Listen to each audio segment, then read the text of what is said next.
Hey guys, welcome back. It's me again, Probinsya ng Morena. For today's video ay isasama ko kayo kasi nandito kami sa Chocolate Hills. So unfortunately guys, hindi ako nakapag-video from doon sa mismong baba. So medyo nasa gitna na ako nung naisipan kong mag-video kasi aakyat tayo sa mismong tuktok ng Chocolate Hills.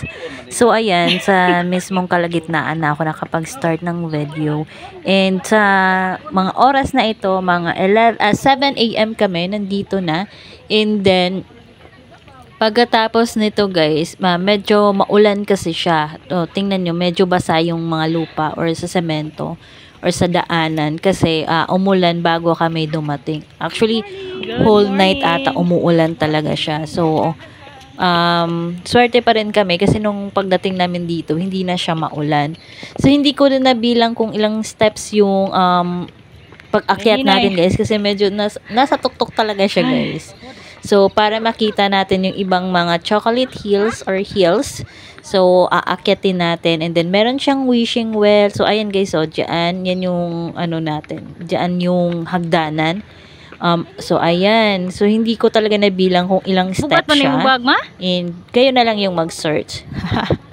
So, ayan. So, hindi masyadong clear itong video ko kasi nga makulimlim. So, okay din naman in person kasi makikita mo naman siya. Tapos, makapag-picture-picture kayo kahit makulimlim. Kaysa mainit, diba? So, mas mahirap kapag mainit kasi hihingalin ka talaga sa pag-akyat lalo na kung hindi ka sanay maglakad ng matagal at saka yung pag-akyat ng hagdanan, ilang steps din yun. And then, pagdating natin dun sa tuktok guys, pwede tayong mag-picture taking and then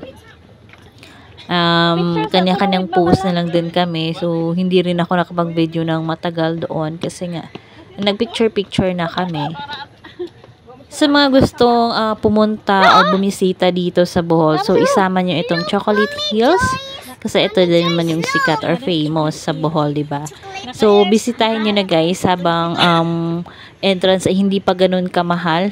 Actually, pataas na siya ng pataas.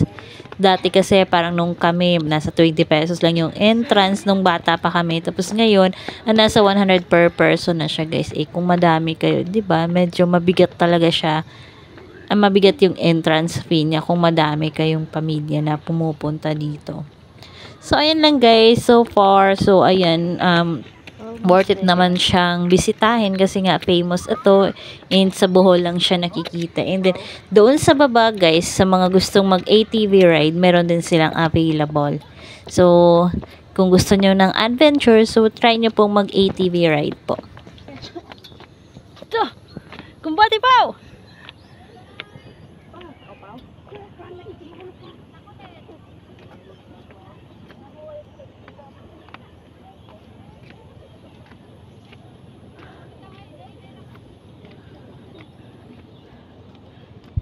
Ano sila? Nakabos. Mahinay. Hangat gud ay. Hangat ay. Sayo ba? Oo. Sayo. Bagani kay sayo pa. Oo.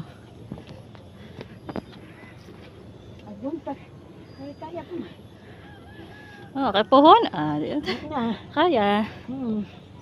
Kaya pa.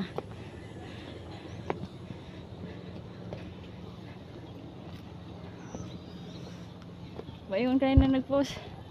60 years old, kaya pang umakyat sa Chocolate Hills. Oo, kaya pa. Mahinay.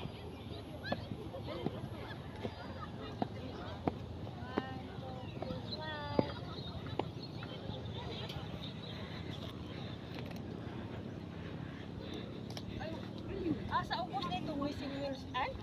Ubos man siguro. O di aris pikas. Ay, nakakapag.